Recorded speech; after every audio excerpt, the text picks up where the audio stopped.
Every empire believes it will last forever, that its walls will never fall, that its armies will always march, that its cities will shine for eternity.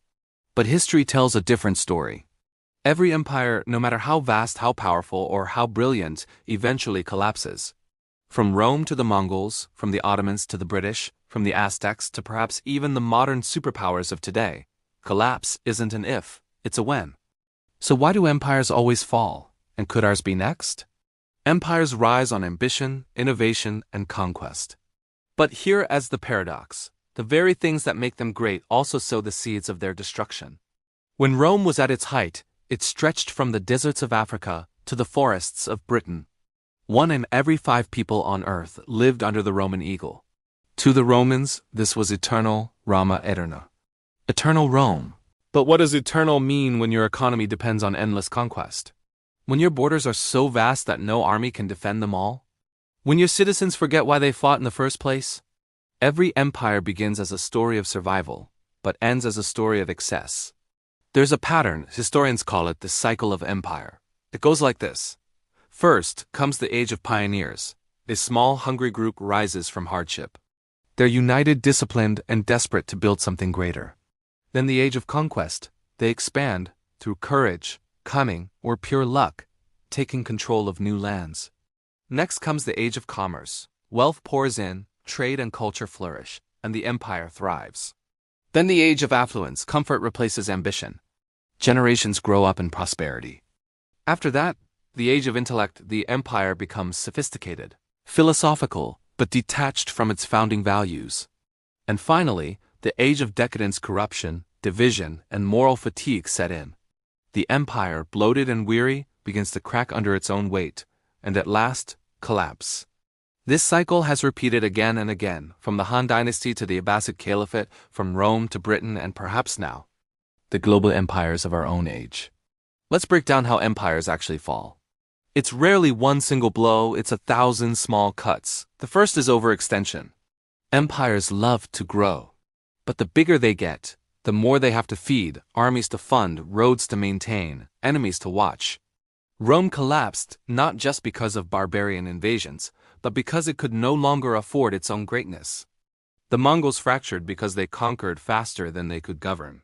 Even the British Empire, at its height controlling a quarter of the planet, was stretched too thin after 2 world wars.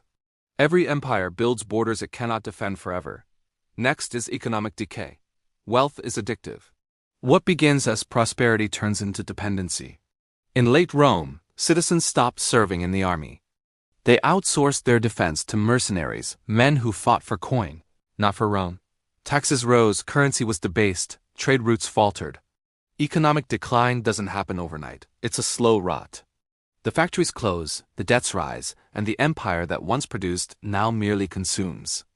Then there's internal division. No empire collapses if its people are united. But when the center cannot hold, when the people no longer believe in the same story, collapse becomes inevitable. Religious splits, class wars, political corruption, and loss of civic trust. These are the internal fractures that tear great nations apart. The Byzantines fought over theology while the Ottomans surrounded their walls. The French monarchy ignored its starving peasants until revolution erupted. And in modern times, you can sense the same tension, people divided not by geography but by identity and belief. Another key factor is moral and cultural decay. Empires die not just from invasion, but from apathy. When citizens no longer care to defend what they have, when cynicism replaces courage, when luxury becomes the national religion. Philosopher Oswald Spengler called this the decline of the West. He believed civilizations are like living organisms. They're born, they flourish, and then they decay. Not because of one bad decision, but because time itself wears them down. And finally, external pressures. When an empire weakens from within, the vultures gather. For Rome, it was the Germanic tribes. For the Aztecs, the Spanish. For the Qing dynasty, Western imperialism.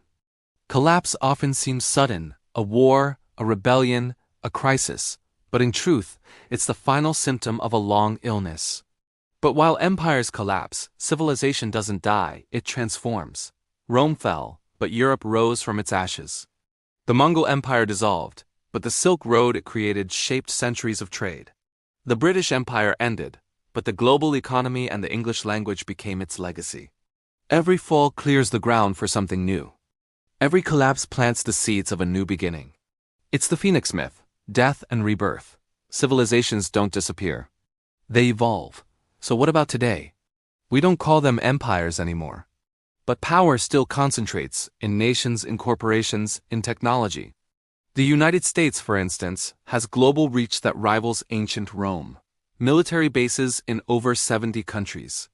A currency that defines world trade. A culture that has conquered hearts and minds worldwide. Yet the signs are familiar.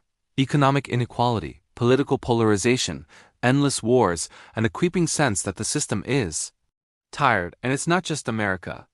China, the European Union, even global capitalism itself, all are showing the strains of scale, the cracks of overreach. Are we in the age of affluence? Or already in the age of decadence? So what can we learn from the ashes of the past?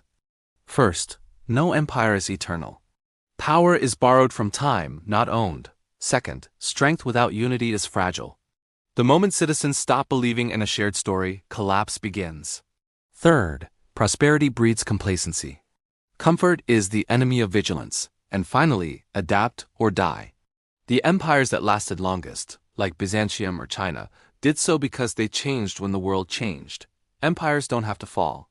They can transform. If they remember what made them rise, discipline, purpose, creativity, they can renew themselves without collapse.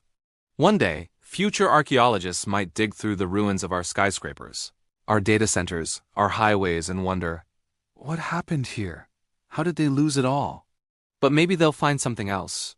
Not just evidence of decay, but of rebirth. Because the end of an empire isn't the end of humanity. It's just another chapter in our shared story. All things rise, all things fall. But what matters is what we build from the rubble. That is the real legacy of empire.